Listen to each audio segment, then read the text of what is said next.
안녕하세요. 저는 얼마 전에 똥을 밟고 크게 데인 뒤에 초대박을 맞은 30대 초반의 평범한 주부예요. 똥 같은 전 남편과 이혼 후 굉장히 다른 삶을 살고 있거든요. 결혼한 지 3년 만에 이혼을 결정하게 된 사연을 글로 쓰게 되니 이상한 기분이네요. 지금의 삶에 감사한 마음으로 제 전 결혼 생활에 대한 사연을 작성해 볼게요. 저와 남편은 20대 중반에 만났어요. 당시 저는 이미 직장인 4년 차로 아버지가 보태준 돈과 제가 번 돈을 합해서 전셋집에서 살고 있었어요. 남편은 저의 알뜰한 모습에 반했다며 프로포즈를 했고 요즘 추세로는 좀 이른 나이에 결혼을 하게 됐어요. 남편은 사실 좀 무뚝뚝한 면이 있고 구두쇠 기질도 있었어요. 그래도 연애 초반에는 좀 덜했는데 결혼 후에는 점점 심해지기는 했지만 아슬아슬하게 참을 수 있는 정도였죠.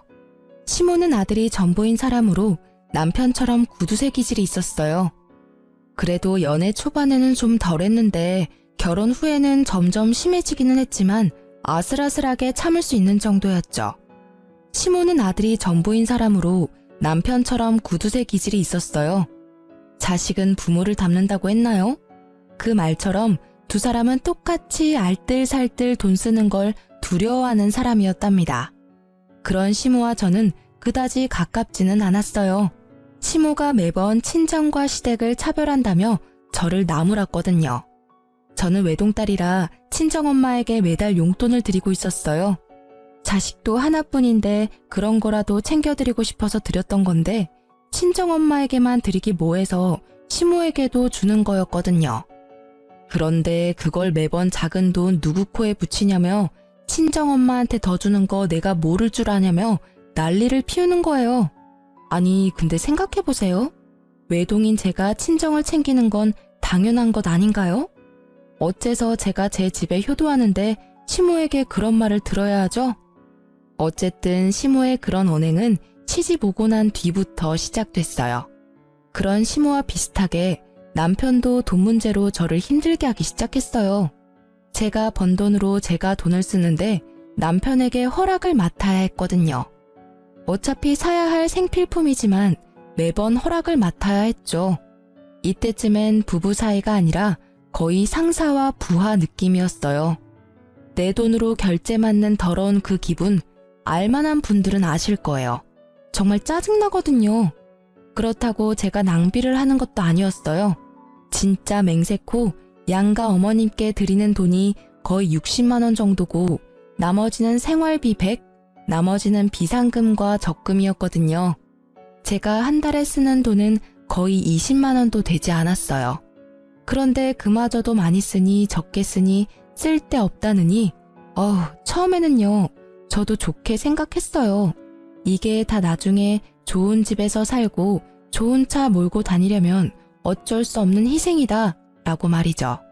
그런데 뒤로 갈수록 이게 아니다 싶을 정도로 심할 때가 있었어요. 지금 보면 그냥 그 사람은 구두쇠였을 뿐이고 더 악질적이게도 남의 돈도 자기 돈이라고 생각하고 있었던 거였어요. 제가 이 짠돌이 남편과 싸우게 된 첫 번째 사건의 계기는 바로 친정집 세탁기 때문이었어요. 친정엄마와 평소처럼 통화를 하는데 엄마가 최근에 세탁기가 고장났다고 하더라고요. 처음에는 수리를 생각했는데 오래된 세탁기라 생각보다 수리비가 너무 많이 나와서 어떻게 할까 고민 중이라고 하더라고요.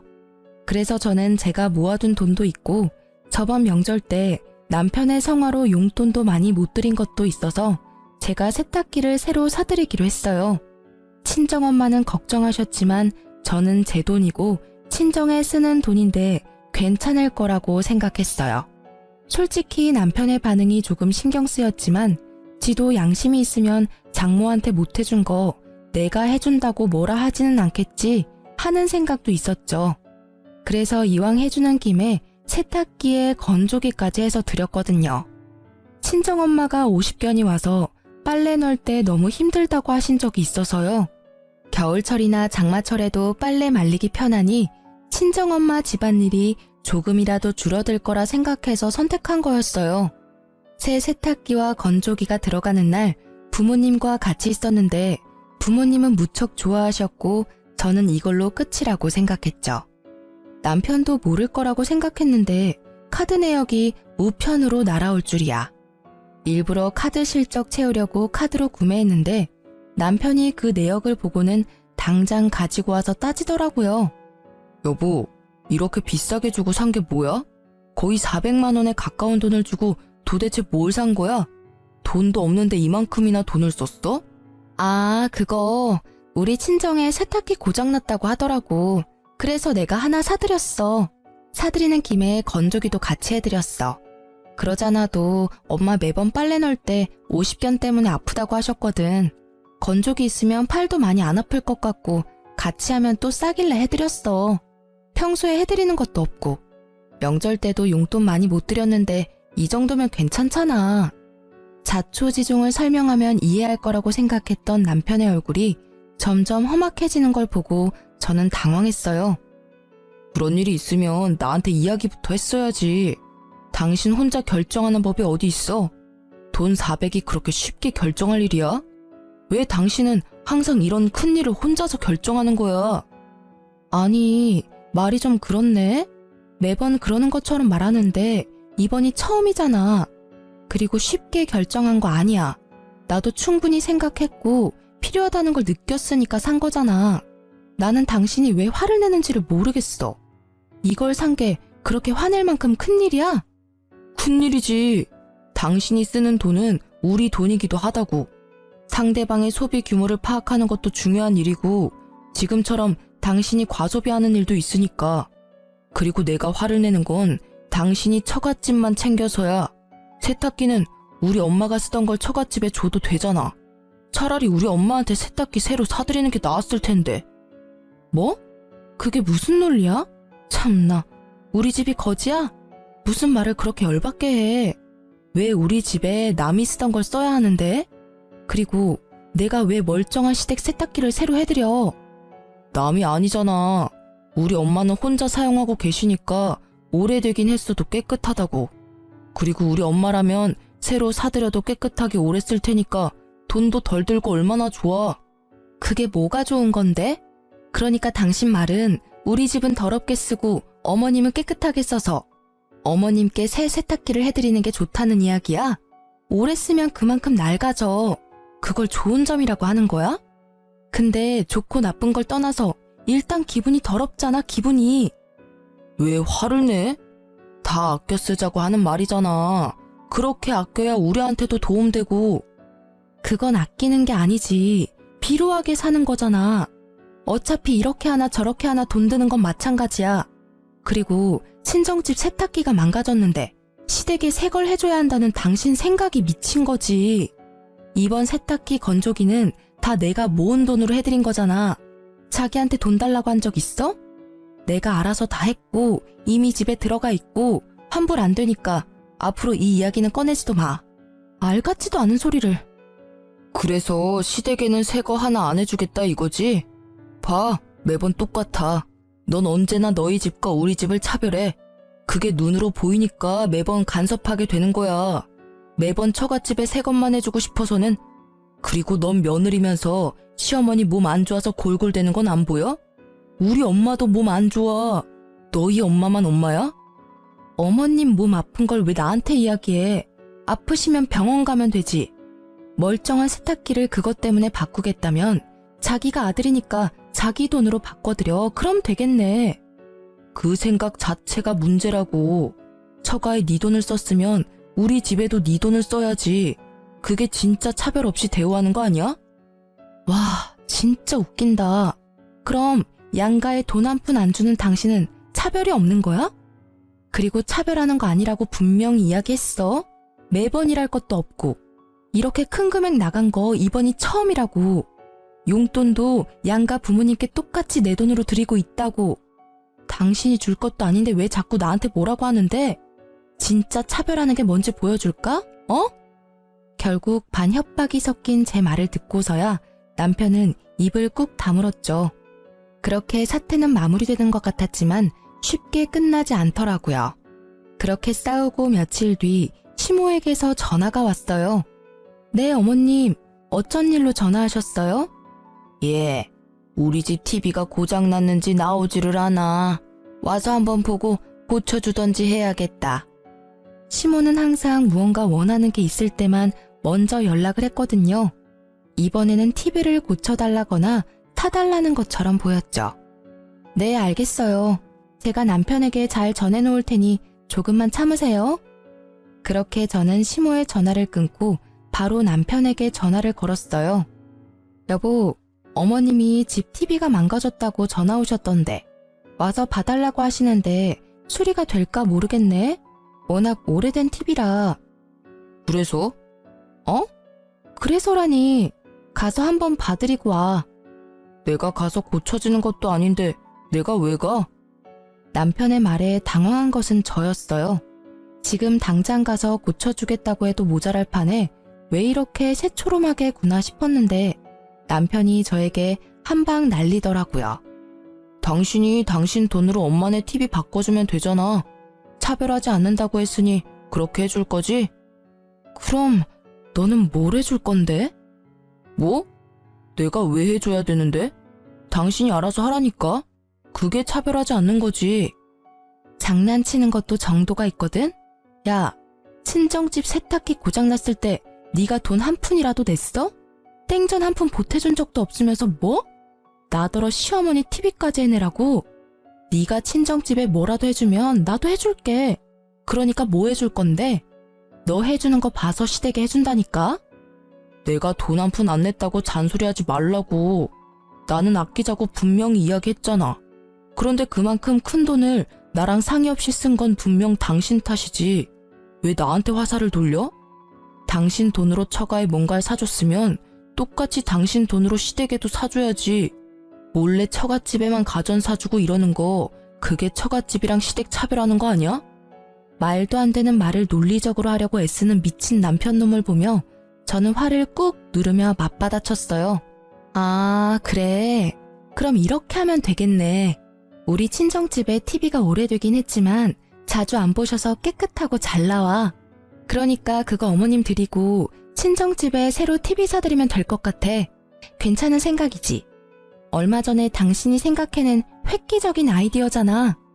남편의 되먹지 못한 발언에 열받은 저는 남편에게 들었던 말 그대로 돌려줬어요.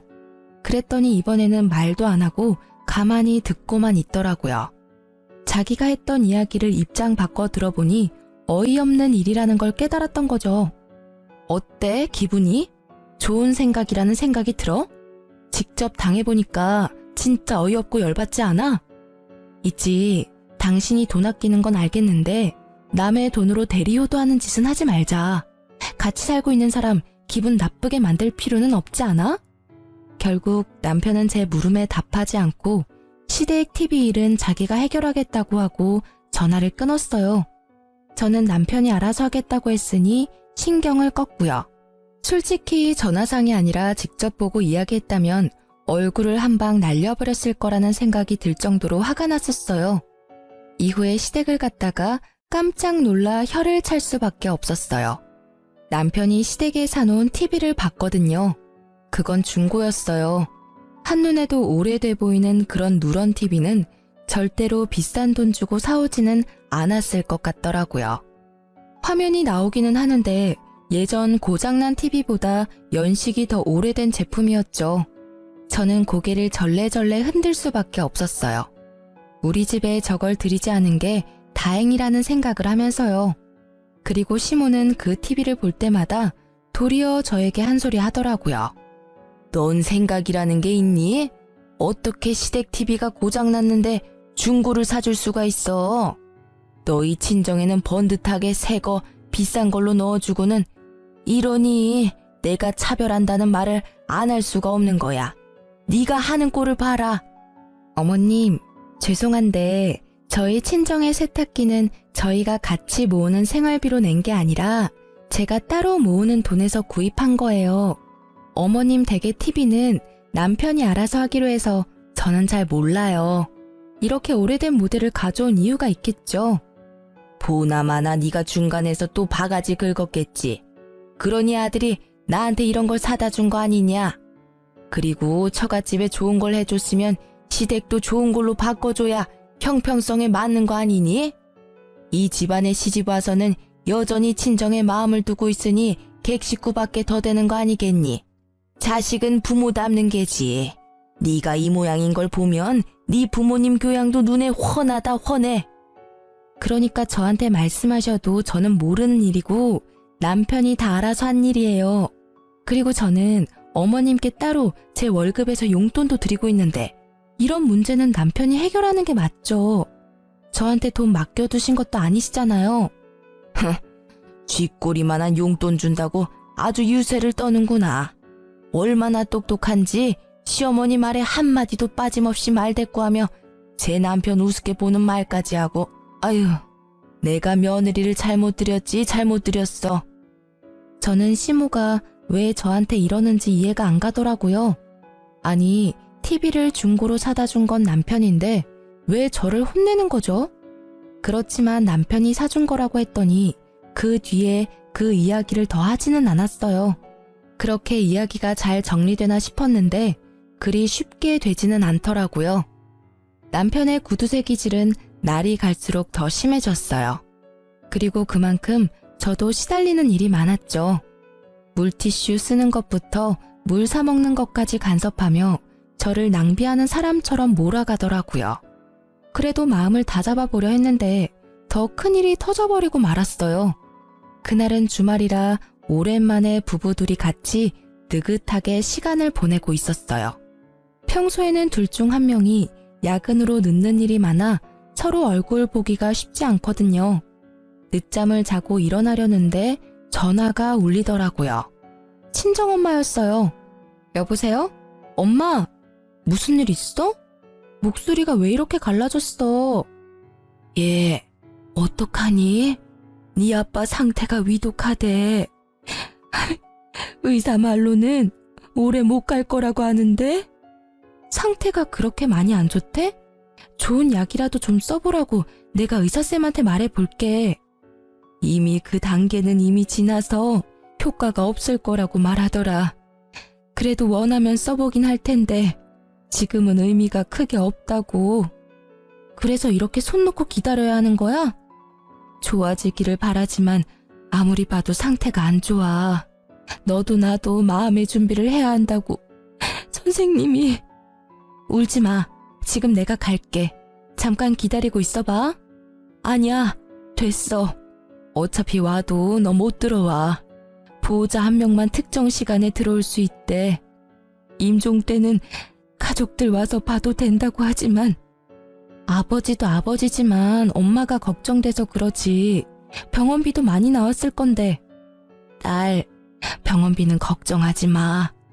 네 아버지가 보험을 잘 들어놨더라고. 아, 그러고 보니 네 아버지가 오늘 사망보험금 이야기하더라. 사망보험금? 커진 제 목소리에 남편 얼굴이 저를 향했어요. 저는 남편에게 아무것도 아니라는 제스처를 취한 채 다시 친정엄마와 이야기를 나눴죠. 그래, 사망하면 수령을 어떻게 해야 하는지 잘 알아보라고 하던데. 수령인이 나로 되어 있는데 네가 가서 받을 수 있는 방법이 없는지 좀 알아봐 줄래?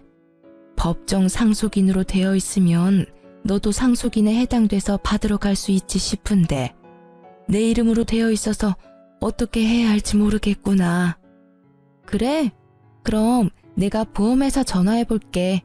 수령인이 법정 상속인이 아니라 특정 사람으로 지정되어 있을 때 가족인 다른 사람이 수령하려면 어떻게 해야 하는지 물어보면 되지? 그래, 네 아버지가 미리 알아봐 놓으래. 어지간히도 우리가 걱정되시나 보다. 아무것도 못할까봐. 당신 몸이나 걱정해야 할 때 왜 우리 걱정을 하는지. 또 흐느끼는 친정어머니를 달래며 화장대 앞에 거울을 보고 있었는데 남편 눈빛이 묘하게 반짝이는 걸 느꼈죠. 뭔가 찝찝한 느낌이 들어서 전화를 끊고 남편에게 물었어요. 아까 전에 전화할 때 왜 그렇게 빤히 쳐다본 거야? 어? 이제 좀 있으면 장모님 생신이잖아. 안 좋은 일도 있으신데 생일이라도 좀 좋은 날 되셨으면 싶어서 선물 하나 드리려고 하는데 뭘 해드리면 좋아하실까? 갑자기 무슨 일로? 해마다 식사하고 용돈 조금 드리고 그게 일상이잖아. 선물하려고 할 때마다 경기하면서 안 된다고 한 사람이 무슨 선물은? 이번에는 좀 다르잖아. 어머님도 많이 힘드시니까 기운 차릴 만한 일도 있으셔야지. 잘 생각해봐. 어머님이 좋아하실 만한 걸로. 그럼 명품 가방이라도 드릴까? 정말로 별 생각 없이 던진 말이었어요. 남편이라면 절대로 받아들이지 않을 물건이라고 생각했거든요. 그렇지만 남편이 센 척 나오니 저도 그냥 센 척하고 싶었던 것뿐이랄까. 진짜 아무 생각 없이 던진 말이었는데 그런데 이게 무슨 일인지 갑자기 남편이 알겠다고 하더라고요. 그래, 그걸로 사드리자. 내가 봐서 사올게. 진짜로 사드릴 거야? 그래, 지금이라도 사위 노릇 해야 하지 않겠어? 힘드신데 옆에서 지탱하지 못하면 마음이라도 전달해야지. 그 말에 당황한 것은 저였어요. 이런 사람이 아닌데? 그런 걸 사볼 생각조차 하지 않는 사람인데 말이죠. 이때까지 저는 남편이 말만 그렇게 하고 사오지 않을 거라고 생각했어요. 그런데 그 바로 다음 날 남편이 진짜 가방을 사왔더라고요. 저도 아는 유명 브랜드의 고가의 명품 가방을요. 중고로 사도 몇백만 원이 넘는 이 가방을 남편이 가져오자 저는 놀랄 수밖에 없었어요. 친정엄마 생신날 그걸 떡하니 내놓으니 엄마 얼굴이 요 근래 드물게 활짝 피더라고요. 계속 힘든 일만 있었는데 좋은 일 정도는 있어야죠. 당신 이거 진짜로 사온 거야? 비싸지 않았어? 무슨 돈으로 이런 걸 산 거야? 한 1,000만 원 정도 주고 샀는데 살 때 이렇게 큰 돈 주고 물건을 사본 적이 처음이라 후덜덜 떨리더라고. 하며 남편이 너스레를 떠는 모습을 보며 저는 진심으로 남편에 대해 고마움을 느꼈어요. 그것이 고가의 가방이 아니라 하더라도 그 마음은 진심이었어요. 어머니가 힘들어하는 시기에 하나뿐인 사위와 딸이 맛있는 식사 대접에 마음을 다독여줄 따뜻한 선물을 해준다는 건 너무나 환영할 만한 일이니까요. 저는 그런 남편에게 진심을 담아 말했어요. 여보, 고마워. 엄마가 기운을 조금 차리신 것 같아서 나도 기분 좋아.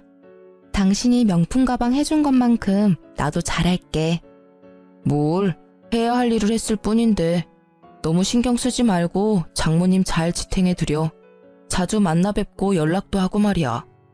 그렇게 친정엄마 생신이 훈훈하게 끝나는가 했는데 그 다음날 시모에게서 시댁으로 오라는 연락을 받았어요. 무슨 일인가 하고 갔더니 시모가 노발대발하며 저를 잡아먹을 것처럼 노려보더라고요. 네가 네 남편을 어떻게 요리를 했길래 그런 비싼 가방에 돈을 들이도록 만들었어? 말해봐. 네가 뭐라고 시켰으니까 나한테는 생전 선물도 안 해준 명품 가방을 처갓집에다 갖다 바친 거 아니야. 차별한다 내가 말했지만 이렇게 티가 나도록 나를 무시할 줄은 몰랐구나. 알고 보니 저희 엄마 카톡 프로필이 수정된 걸 보고 시모가 개거품을 문 거죠. 사위가 선물해준 가방. 그리고 사진에는 선물 받은 가방 사진이 떡하니 있었죠. 저는 당황했어요. 사실 처음에 뭘 사줄까 하고 물었을 때 명품 가방이라고 대답한 건 저였으니까요. 솔직히 진짜 사올 줄 누가 알았겠어요. 그러니 저도 시모에게 미안한 마음이 들더라고요. 어머님, 진정하세요.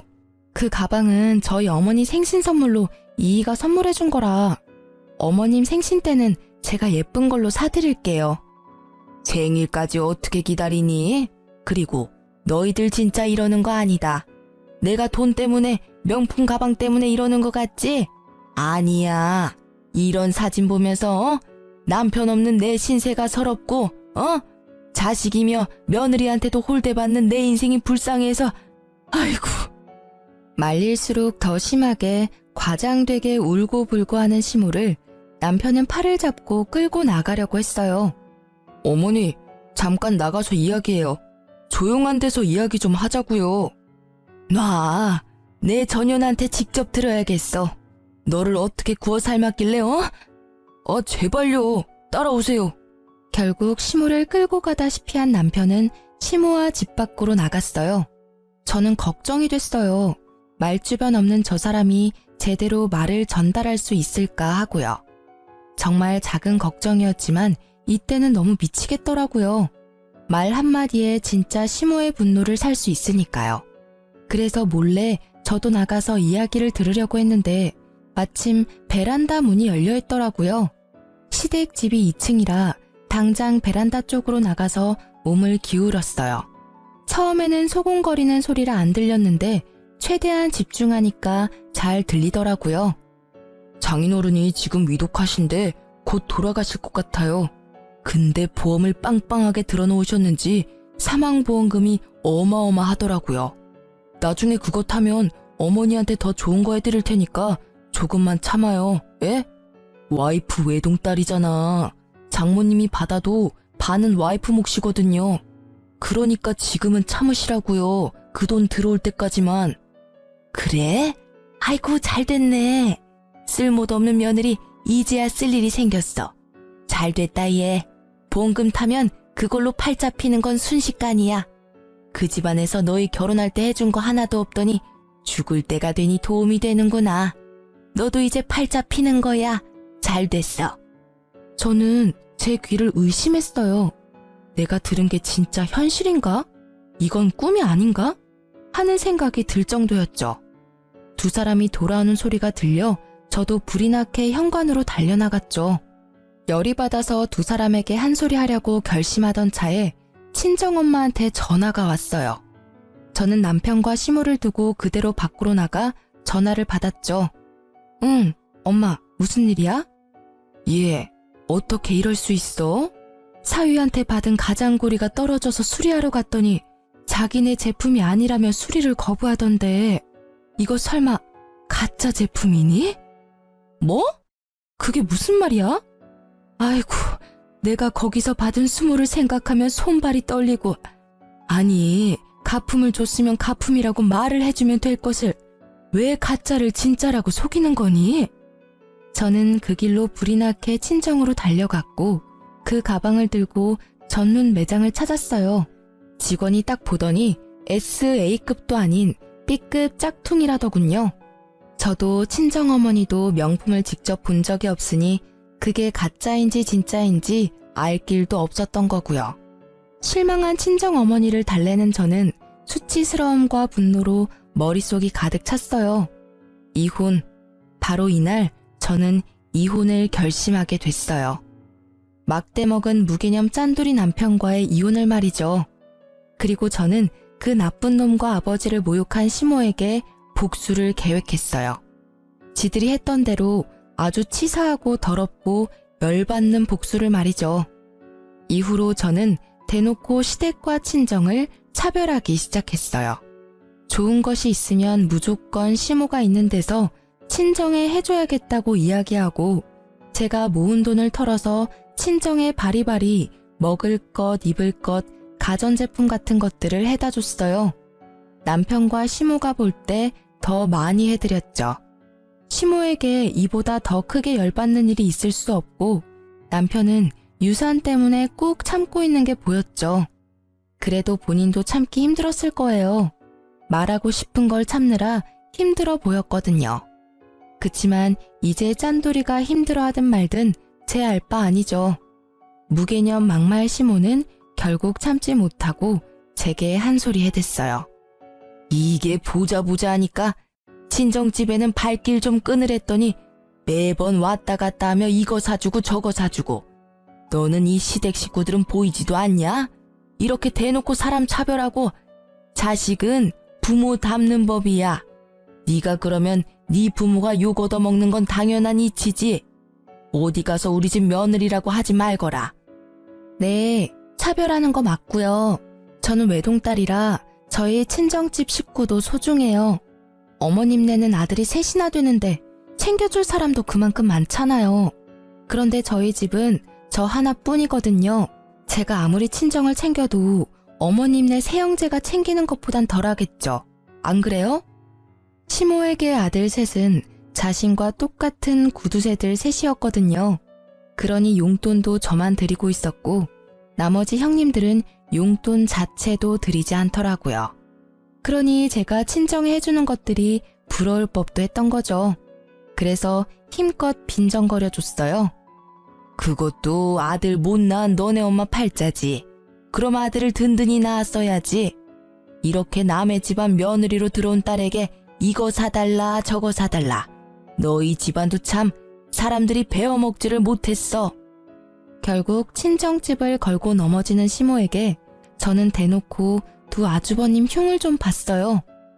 아, 그래서 어머님은 두 아주버님한테 잘 대접받고 계시나요? 연락도 자주 안 하시는 것 같던데. 형님들도 연락 없으시잖아요. 하긴 그것도 어머님 팔자시죠. 어머님이 매번 자식은 부모 닮는다고 하셨는데 그 말이 딱 맞네요. 두 아주버님도 어머님을 똑 닮으셔가지고 참 야무지세요. 그죠? 뭐? 인연이 이거 아주 못하는 말이 없네. 이제 막가기로 결정한 거니? 이 싸가지가 없는 년, 막 떼먹은 년. 어디서 이런 벼락 맞을 년이 집안에 들어와가지고 불쌍한 친정집 챙겨주느라 시모 고생하는 건 눈에 보이지도 않지. 네 남편을 본받아. 장모 눈치 보느라 그 비싼 가방까지 해주고. 가방 이야기에 빡친 저는 웃으며 시모에게 말했어요. 저도 가방 사드릴게요. 그럼 됐죠? 그리고 며칠 뒤 시모의 생일날 저는 정말로 가방을 샀어요. 물론 짝퉁으로요. 생일날 그 가방을 받고 좋아하는 시모의 얼굴에 어찌나 기분이 좋던지 조만간 그 얼굴이 일그러질 걸 생각하며 저는 싱긋 웃었어요. 남편놈은 본인이 장모에게 해준 가방 때문에 제가 시모에게 가방을 선물해줬다고 생각하고 있더라고요. 뭐 반쯤은 맞는 말이었죠. 짝퉁 선물에는 짝퉁 선물로. 저는 얼른 그게 가짜라는 걸 알아차리도록 하기 위해서 일부러 시모의 가방 지퍼 부분을 잡고 확 뜯어버렸어요. 시모에게 수리를 하셔야 할 것 같다고 구매처 장소까지 똑똑히 알려드렸죠. 그리고 며칠 뒤 수리하러 갔다 씩씩거리며 집으로 돌아온 시모의 모습에 저는 시치미를 뚝 떼고 앉아 있었어요. 너 나한테 감히 가짜를 줬어? 어떻게 할 거야? 그 명품점에서 내가 이런 수치를 당하고. 예, 너 네 와이프가 나한테 가짜 가방을 준 거 알고 있었니? 당신 뭐 하는 짓이야? 어머님 생신에 가짜 가방을 선물하면 어쩌자는 거야? 진짜 개념도 없고 생각도 없구나. 내가 장모님께 해준 게 얼만데 이런 식으로 은혜를 원수로 갚아. 은혜 같은 소리하고 자빠졌네. 야, 다른 사람은 다 나 욕해도 당신이랑 어머님은 나 욕하면 안 되지. 당신이 했던 짓이 있는데 나를 탓하는 건 웃기지 않아? 뭐라는 거야 얘가? 어머님 모르셨어요? 댁의 아드님이요. 장모한테 B급 가짜 가방을 줬더라고요. 생신 선물로요. 그래놓고는 명품 가방이라고 속이고는. 그래서 저도 어머님한테 똑같이 드린 거예요. 저희 어머니가 받았던 것처럼 짝퉁 가방으로요. 아드님이 뿌린 대로 거둔 거니까 불만은 없으시죠? 그거 언제 알았어? 아니 그건 다 이유가 있어서. 그 이유는 알고 싶지도 않아. 짝퉁? 그것도 괜찮아. 처음부터 가짜라고 이야기했으면 차라리 나았어. 돈 없지만 다음에는 진짜를 사주겠다고 이야기했다면 우리 형편에 아쉽지만 어쩔 수 없다며 좋게 넘어갔을 일이지. 그런데 당신은 그걸 숨겼어. 아니, 거짓말을 했지. 1,000만 원이 넘는 가격으로 산 것처럼 사기를 쳤어. 자기 장모한테 말이지. 이 사기꾼. 서슬퍼런 제 모습이 처음인지라 남편과 시모는 놀란 눈치였어요. 그런 남편의 모습에 저는 한 방 더 먹여주기로 했어요. 그리고 한 가지 더 말해주는데 그 일 덕분에 우리 엄마가 괘씸해서라도 나한테는 아버지 보험금 안 주겠대. 어차피 지정수령이니라 엄마한테 다 가는 거라 나는 한 푼도 못 받는다고. 뭐? 그게 무슨 말이야? 당신도 법정 상속인인데 왜 못 받아? 나도 몰라? 아니면 우리 엄마한테 직접 물어볼래? 진짜로 안 줄 생각인 건지. 남편 놈이 진짜로 급했는지 친정엄마한테 곧바로 전화를 걸더군요. 그 탐욕 가득한 눈빛이 어찌나 한심하던지. 물어보랬다고 그걸 전화하는 저 뻔뻔함에 치를 떨었죠. 어머님, 저 한 가지만 여쭙겠습니다. 혹시 와이프는 장인어른 사망보험금 못 받습니까? 그래, 자네는 우리 집을 뭐라고 생각하는 겐가? 자네 장인 사망보험금은 이 집에서 알아서 할 일이야. 자네가 신경 쓸 일 아니지. 나는 지금 자네에게 크게 실망했어. 이런 무례한 전화도 그 중에 하나지. 더 이상 할 말 없으니 이제 더 이상 나한테 전화하지 말게. 미리 친정엄마와 계획해둔 거였어요. 아버지의 사망보험금이 사라진다면, 내 몫이 사라진다면 이 짠돌이가 어떻게 나올까 하고, 아마 분명히 높은 확률로 제가 바라던 말을 해줄 거라고 생각했어요. 그리고 제 예상이 맞았어요. 남편의 절박하던 얼굴은 금세 뻔뻔하게 바뀌더라고요. 그 얼굴에는 미안함도 부끄러움도 없었어요. 당신이 사망보험금 못 받는다면 나랑 같이 살 필요 없어. 우리 이혼해. 짠돌이 남편 싫다며. 매번 차별 운운하는 시어머니도 싫고. 그럼 됐잖아. 그냥 이혼하자. 그래, 너 잘 생각했어. 애도 못 가져. 처갓집이랑 차별도 하고. 이런 못 사는 집 딸보다 더 좋은 여자 이 나라에 널리고 널렸어. 위자료나 듬뿍 받아내라. 두 사람의 말에 저는 속으로 비웃었어요. 지금 부부가 같이 사는 집도 제 명의로 된 전셋집이고, 그마저도 결혼 중에 마련한 게 아니라 제가 처녀 시절부터 마련해서 온 것인데, 지들 위자료 받을 생각으로 가득하더라고요. 이혼 소송할 거지? 어차피 합의 이혼은 안 될 것 같으니까. 나는 당신이 유책 배우자라고 생각하고 그렇게 증거 모을 테니까 위자료는 아마 당신이 내야 할 거야. 그게 무슨 소리야. 위자료는 당신이 내야지. 나는 이미 어머님이 나한테 한 막말들 다 녹음해놨어. 카톡 대화 내용도 다 찍어놨고. 제 말에 심오한 남편은 그제야 꿀먹은 벙어리가 되더라고요. 그 뒤에 남편은 자기가 불리해질 것 같으니 뒤늦게 울며 불며 인정에 호소하며 매달렸지만 저는 냉정하게 뿌리쳤어요. 보험금 못 받는다니 냉큼 이혼하자던 놈이 이제 와서 무슨 낯짝으로 다시 매달리는지. 결국 이혼 소송은 역시 저의 승리였어요. 그리고 그 판결 이후 친정아버지가 돌아가셨죠. 친정엄마는 이혼한 제게 사망보험금의 반을 나눠주고 저는 보험금과 위자료, 전세금을 합해서 아주 좋은 집을 계약했어요. 그렇게 4년이 흘렀어요. 이미 저는 좋은 남자를 만나 재혼에 성공한 상태였죠. 내심 이번에는 절대로 짠돌이와 만나지 않으려고 조심 또 조심했는데요. 그렇게 만난 게 현재 남편이에요. 작은 상가를 소유한 남자로 결혼 직후 아기 천사가 찾아온 덕분에 저는 회사를 그만두고 아이 육아에만 힘쓰고 있었죠. 그러다 아이를 어린이집 보내고 남는 시간엔 남편 상가에 가서 일을 조금씩 도와주고 있었어요. 그리고 어느 날 남편 건물에 청소 여사님 면접을 보기로 해서 아기를 안고 건물 관리실로 들어갔어요. 그 안에는 면접을 보기 위해 온 연세 지긋해 보이는 여사님들이 계시더라고요. 그리고 고개를 돌리다가 저는 익숙한 얼굴과 마주쳤어요. 바로 전시모였어요. 전시모는 제 모습을 보더니 제가 이곳에 면접 보러 온 줄 아시더라고요. 아이고, 어디서 남자 하나 꼬셔서 애 낳고 살고 있니? 세상에, 이런 청소하는데 올 정도면 네 팔자도 망한 거나 다름없구나. 여자 팔자는 남자를 잘 만나야 펴는 법인데 네가 만난 남자가 얼마나 못났으면 이런 데를 와?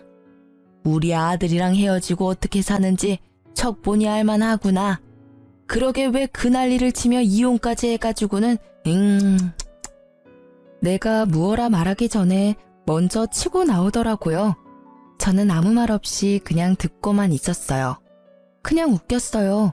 자기 처지도 모르고 여기 와서 잘난 체 하는 게 제 무덤 열심히 파고 있는 모양이더라고요.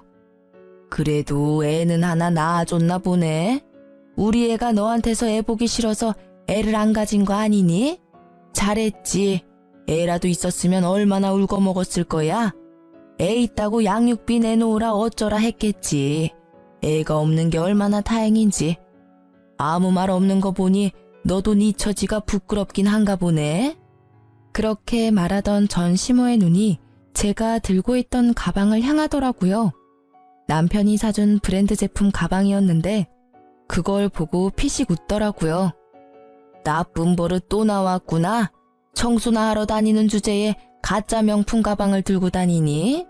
나한테 짝퉁 가방 선물할 때부터 알아봤어. 그것도 가짜지? 줘봐.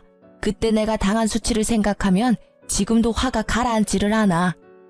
그러면서 제 가방을 뺏어갔어요. 가방을 험하게 다루며 상처를 내길래 제가 말해줬어요.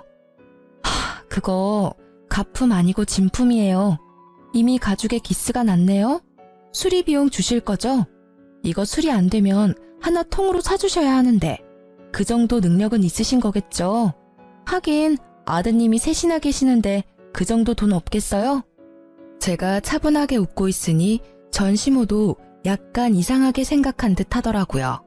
제 가방이 바닥에 내팽겨쳐질 때 마침 관리실 문이 열리면서 관리 직원이 인사를 하러 나왔죠.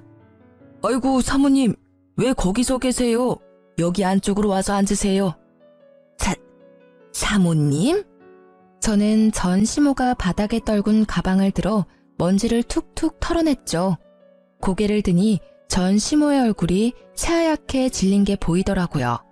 그제야 상황 파악이 된 것 같더라고요. 제가 일하러 온 사람이 아니라는 것과 자신이 던져버린 가방이 가품이 아닌 진품이라는 걸요. 네, 제가 사모님이고 오늘 이 건물 청소 여사님 구하는데 지금 남편이 면접 좀 봐달라고 해서 온 거예요. 일단 한 분씩 안쪽 방에서 면접 볼게요. 저희는 연이 있으니 먼저 면접 봐드릴게요. 안으로 들어오세요. 저와 전 시모가 관리인 방으로 들어갔어요. 따라오지 않을 줄 알았던 시모가 놀라서 그런지 아무 생각 없이 순순히 따라 들어오더라고요. 저희는 가족처럼 함께 일할 여사님을 구해요. 월급도 근처 분들보다 더 쳐드릴 건데 그만큼 열심히 해주셔야 되고요. 개인적으로는 꼭 맡아서 해주셨으면 좋겠어요. 이제껏 알뜰하게 사시는 걸 제가 잘 봤잖아요. 우리 건물도 그렇게 알뜰살뜰 잘 꾸려서 청소해 주실 것 같아서요. 제 말에도 아무 대답을 하지 못하더라고요. 불과 5분 전과는 정반대인 상황이 너무 웃겼어요. 그리고 그 사색이 된 표정에 통쾌하기도 했고요. 절 괴롭힐 때는 보지 못했던 얼굴이 너무 속 시원했어요. 그런데 전 남편은 뭐 하는 사람인지 모르겠네요. 대체 뭘 하고 다니길래 늙은 노모를 일하러 여기까지 보냈대요? 요새 일 다니고 있긴 해요? 혹시 여전히 너무 알뜰하게 살아서 연세 드신 어머니 밖으로 일하러 보낸 걸까요?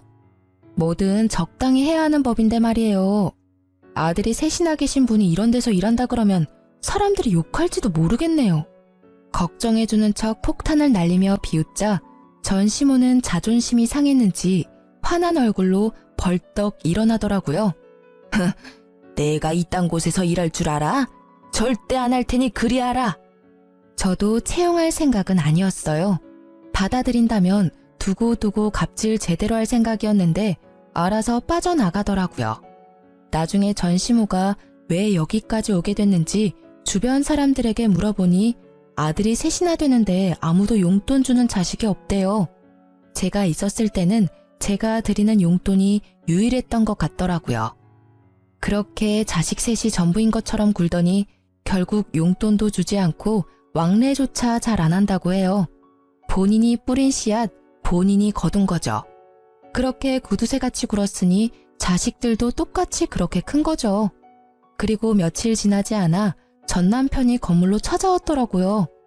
저는 시모가 건물에 해코지하지 않을까 매일 나와보고 있었기에 그 사람이 왔을 때 딱 마주쳤죠. 너 잘 만났다. 야, 너 나한테 사기를 치고 이혼을 해? 너 보험금 못 받는다더니 다 받아 처먹고 나한테는 거짓말을 해? 왜 그게 잘못됐어? 나도 내 재산 지킬 필요가 있어. 네가 욕심내서 우리 아버지 보험금 노리는 거 모를 줄 알았어? 간도 크지. 어떻게 와이프 아버지 사망보험금을 누려? 그래, 그거 내가 탔으면 또 그 집구석에서 부어 삼겨지고 있었겠지. 정말 불행 중 다행이었어. 뭐? 이게 말이면 다인 줄 아나? 야, 이딴 작은 상가 하나 가지고 있다고 무서운 줄 모르나 본데 나는 니년 절대 용서 못해. 나한테 거짓말하고 이혼한 거니까 사망보험금은 토해내야지. 그게 맞는 거잖아. 그게 왜 맞는 말이야?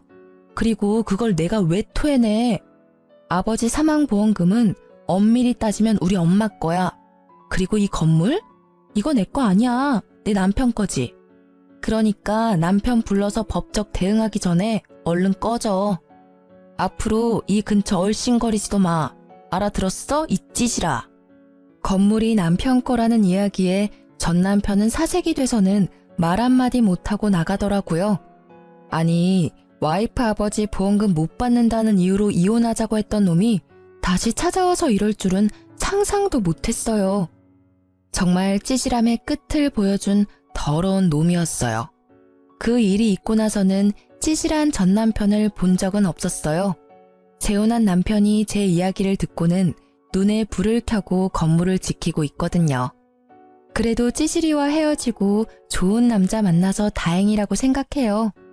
지금 남편은 저희 친정에 너무 잘해줘서 가끔 미안할 정도거든요. 우리 집이나 시댁에서 뭔가를 사면 꼭 친정에도 사드리자며 먼저 권하니 제가 도리어 마다할 정도예요.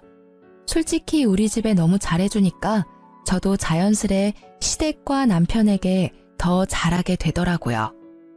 뿌린 대로 거둔다는 말이 틀린 게 없네요.